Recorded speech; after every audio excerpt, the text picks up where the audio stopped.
Hey guys, it's me again, and I actually decided to do part two because there were some things that I forgot to mention. So here we go.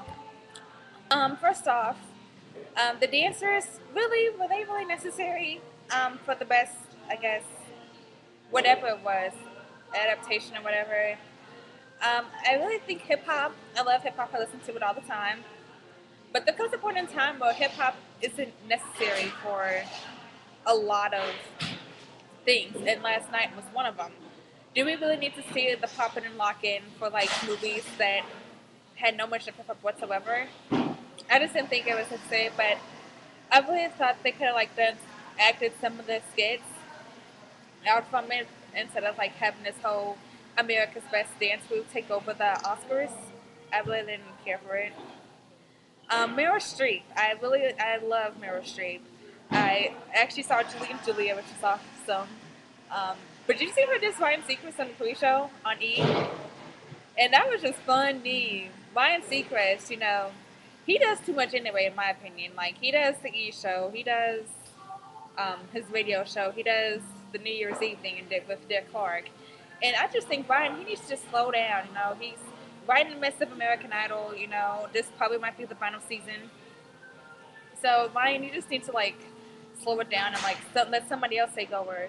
Like one of my good friends, Kat Saver, she's in LA, and she used to be a big hit here in Indiana. So just let her take over. Like we really don't even see you on like everywhere. You know, I guess I'm getting sick and tired of you by just talking about you. So I'm just gonna move on. Um, I'm trying to think. Again, I don't have my notes. I'm on my lunch break, so I gotta get back to the office soon. Um, Princess and the Frog. I really love Princess and the Frog, but I thought, how can a movie be nominated when it didn't even like it hadn't even been out? It only like been out for like about a week or so before it like became nominated. And it's really kind of hard, having a movie that's out right in the midst of the holiday season and then to get nominated for an Academy Award when it really hadn't taken on. We heard a lot of good stuff about it, but I think if it had been out for like a couple more weeks, then it would have gotten more accolades and more praise, just than just being the movie where they had the first black princess. But overall, I'm kind of sad that Princess and the Frog didn't win. But again, I loved Up. I thought that was really cute. Ed Asner did a wonderful job, and whoever did the kid, the little fat kid, in Up. I really enjoyed Up. I can't think of his name. I'm like, my mind is like zonked, pretty much. I did mention about the tribute about how Farrah Fawcett should have been a part, but she was dissed, as well as B. Arthur was dissed. Um, and then with the whole James Taylor thing, I like when I'm thinking of a tribute, like I want to like have instrumental. I don't want like no one singing, just to kind of reflect. So that kind of defeated the purpose for how a memorial tribute should be done. That just kind of defeated the purpose for me. Let's talk about some of the fashions. Zoe Saldana, she was in Avatar, and then also she was a chick. She played Layla in Drumline. I really didn't care for the dress. I mean, the top of it was good, but when it came down and it had all that purple crap or whatever, it just kind of defeated the dress. So Zoe Saldana, I mean, I overall give it a C, but it's like, come on, you can do better than that. Like I see you at several war shows and you'll be smoking, but come on, Zoe. Taylor Lautner, he was okay. I've seen Twilight, but I'm just not a big obsessed fan, like a lot of people are. And like with Avatar, I've seen it a couple of times, but I just wasn't overly obsessed, like a lot of people were. So it was alright. I've seen better. Like Titanic was better, because Avatar, I thought it was gonna be a whole other different thing than just blue people. They could have just called it Smurfs, because that's what I pretty much saw on Avatar. It's just blue people, basically Smurfs.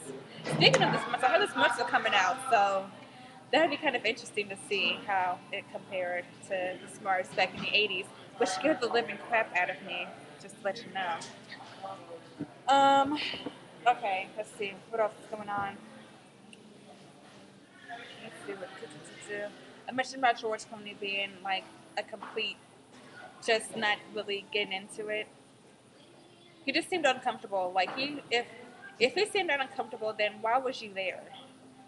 Like if you need, I know, no, Steve Martin, Alex Brown was gonna be doing jokes on you, and you can at least laugh and not like be all serious. You know, I don't know if he was trying to impress your date or whatever, but. And speaking of which, did y'all see Oprah Winfrey? I didn't even know Oprah Winfrey was gonna be there. First off, I didn't even know. But when she was talking about Gabby Sidibe, I was crying too. Come on, don't lie. You know you were getting Misty order. You cried. I was. Um, so I was. So that was kind of nice to see Gabby and I'm sorry, seeing Oprah praise Gabby like that. Ooh, my mind's off. I mean, I'm at Starbucks as you see, and it's lunchtime, so it's getting a little. If you hear the background noise, apologize. But this is usually where I hang out for lunch. Um, I know I'm missing. Like, okay, some of the awards, like, do we really need to see that? Like, couldn't they like done like a pre-show, like for sound editing and sound mixing? Like, what's the difference in that? Like, what is the difference between sound editing and sound mixing? Aren't they kind of like the same? Do they really need like these separate categories? But I'm not a big expert, so I wouldn't know. So anyway, moving on, really right along. Um, I was really impressed by the winners. A lot of the winners didn't surprise me. It would have been again, it would have been nice to see Sidibe win or a Mulligan win, but it really didn't surprise me for like the big leaders, the big categories.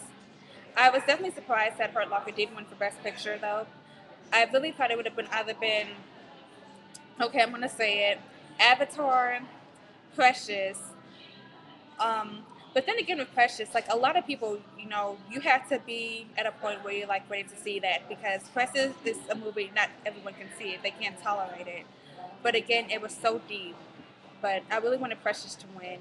Um, I actually wanted Blindside to win too. And again, I just thought that the guy who played Michael Oyer in the movie was cheated. I thought because he did an amazing job, and the little boy that played Sandra Bullock's son, he did an amazing job as well. And for them to be cheated out like that and give no props to Michael Oyer himself, then that was kind of selfish. But that's Hollywood, so I'm not surprised by that.